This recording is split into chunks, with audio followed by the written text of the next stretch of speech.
রাধে রাধে বন্ধুরা, ডিম পরোটা বানাই বা আলুর পরোটা বানাই, ময়দা মাখতে সবারই একটু ঝামেলা মনে হয়। তাই আজ আমি আপনাদেরকে বানিয়ে দেখাবো মাখা বেলা ঝামেলা ছাড়াই ডিম পরোটা। বাড়িতে থাকা কিছু উপকরণ দিয়ে বানিয়ে দেখানোর চেষ্টা করব। আজ সহজভাবে বানিয়ে দেখাবো। আজকের ভিডিওটি শুরু থেকে শেষ পর্যন্ত দেখতে থাকুন, আশা রাখছি আপনাদের অনেক ভালো লাগবে। আজকের এই ডিম পরোটা বানানোর জন্য যে কোনো কিছুর একটা মাপ নিয়ে নেবেন। আমি এখানে একটা বাটি মেপে 1 বাটি ময়দা নিয়ে নিচ্ছি। এখানে একটা পাত্র নিয়েছি, 1 বাটি ময়দা একটা পাত্রে দিয়ে দিচ্ছি।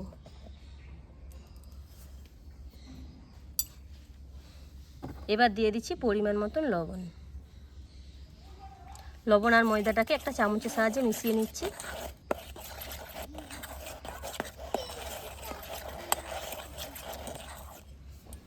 ময়দা আর লবণটাকে ভালোভাবে মিশিয়ে নিয়ে ওই বাটিতে দিয়ে দিচ্ছি প্রথমে 1/2 বাটি জল। জলটা একবারে দেবো না, তাহলে ময়দাটা ডালা পাকিয়ে যেতে পারে। অল্প অল্প দেবো আর মেশাতে থাকবো।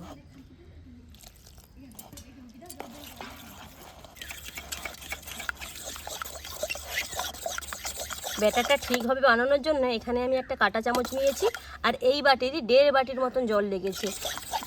এবার ব্যাটারটাকে খুব ভালোভাবে ফেটে নেব। যেই বাটি মেপে আমি ময়দা নিয়েছিলাম সেই বাটি মেপেই 1.5 বাটি জল দিয়েছি, কিন্তু প্রথমে 1/2 বাটি, তারপরে আবারও 1/2 বাটি, তারপরে আবারও 1/2 বাটি। একেবারে 1.5 বাটি জল দেওয়া যাবে না, 1/2 বাটি করে দেবেন আর মেশাতে থাকবেন। ব্যাটারটা ঠিক এরকমই হবে, খুব একটা পাতলাও নয় আবার খুব একটা ঘনও নয়। চামচের পিছন দিয়ে দেখিয়ে দিচ্ছি, দেখুন কত সুন্দরভাবে চামচের পেছনে লেগে আছে, আর এরকম আঙুল দিয়ে টানলে টানা হয়ে যাচ্ছে। এবার ব্যাটারটা আমি 10 মিনিট ঢাকনা চাপা দিয়ে রেখে দেব। ডিম পরোটা বানানোর জন্য ব্যাটারটা রেডি হয়ে গেছে। এবার পুরটা রেডি করব, তাই উনুনটা ধরিয়ে একটা কড়া বসিয়ে দিয়েছি। দিয়ে দিচ্ছি 2 চামচের মতন সাদা তেল।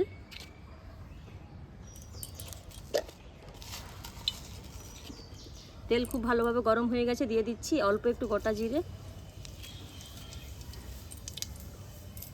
জিরেটা খুব ভালোভাবে ভাজা হয়ে গেছে, দিয়ে দিচ্ছি 2টো পেঁয়াজ ছোটো ছোটো করে কুচি। পেঁয়াজটা একটু নাড়াচাড়া করে ভেজে নেব।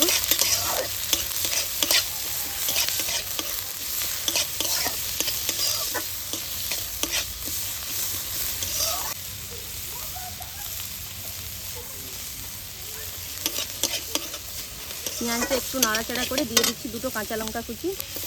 কাঁচা লঙ্কার সঙ্গে পেঁয়াজটা একটু ভেজে নেব। পেঁয়াজ আর কাঁচা লঙ্কাটা ভালোভাবে ভাজা হয়ে গেছে, দিয়ে দিচ্ছি হলুদের গুঁড়ো 1/2 চামচ, দিয়ে দিচ্ছি ধনে গুঁড়ো 1/2 চামচ, জিরে গুঁড়ো 1/2 চামচ, 1/2 চামচের থেকে একটু কম গোলমরিচের গুঁড়ো, দিয়ে দিচ্ছি অল্প একটু গরম মশলা গুঁড়ো। সব কিছু খুব ভালোভাবে মিশিয়ে নেব।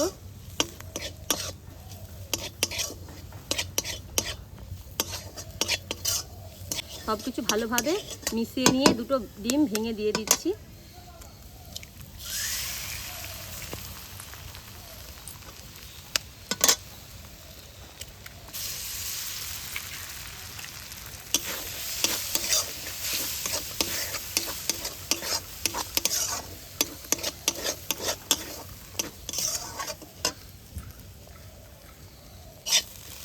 সব কিছু ভালোভাবে মিশিয়ে দিয়ে দিচ্ছি পরিমাণ মতন লবণ,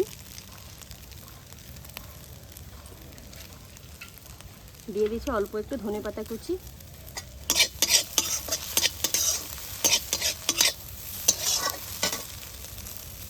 এখানে 2 চামচের মতন টমেটো সস নিয়েছি, দিয়ে দিচ্ছি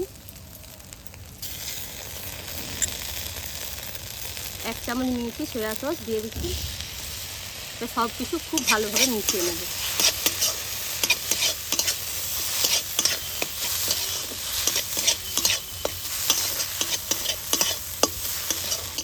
পুরটা আমার এখানে সম্পূর্ণভাবে রেডি হয়ে গেছে, একটা পাত্রের মধ্যে রেখে দিচ্ছি।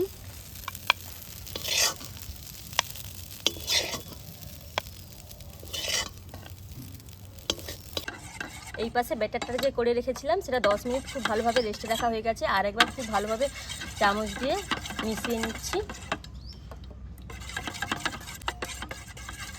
এবার ডিম পরোটাগুলো ভেজে নেব, তাই এখানে উনুনে একটা প্যান খুব ভালোভাবে গরম করে নিচ্ছি। খুব ভালোভাবে গরম হয়ে গেছে, একটু তেল ব্রাশ করে দিচ্ছি পুরোটাতে।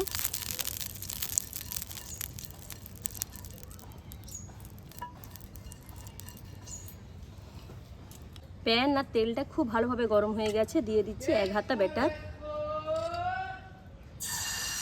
মাছ বরাবর দিচ্ছি, অল্প একটু চাড়িয়ে দিচ্ছি।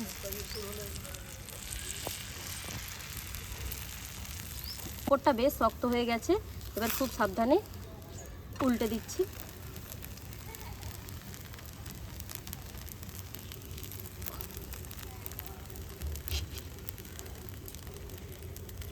উল্টে দিয়ে মাছ বরাবর ডিমের যে পুরটা রেডি করে রেখেছিলাম দিয়ে দিচ্ছি।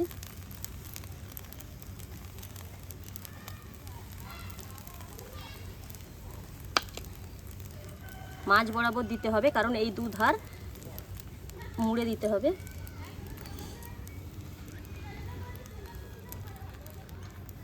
এবার এই দুধার দেখুন মুখটা এরকম ক্যাচেলারের সাহায্যে চিপে চিপে মুড়ে দেব।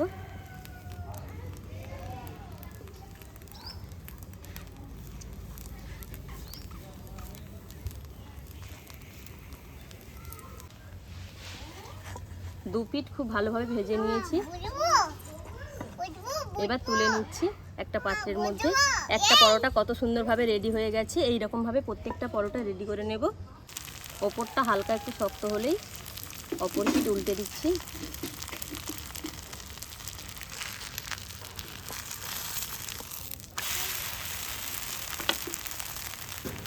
অপর পিঠ উল্টে বেশিক্ষণ অপেক্ষা করা যাবে না, ব্যাটারটা দিয়ে ডিমের পুরটা দিয়ে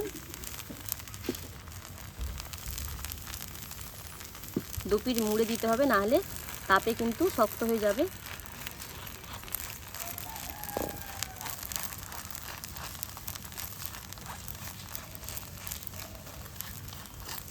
এরকম ক্যাচেলার দিয়ে বা খুন্তির সাহায্যেও এরকম দুটো মুখ খুব ভালোভাবে চেপে দিতে হবে। মুখটা চেপে দেওয়া হয়ে গেলে 1/2 চামচ তেল দিয়ে খুব ভালোভাবে পরোটাকে ভেজে নিতে হবে।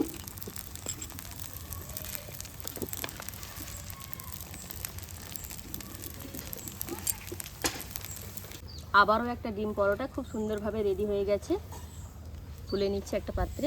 এই রকমভাবে প্রত্যেকটা ডিম পরোটা আমি রেডি করে নেব।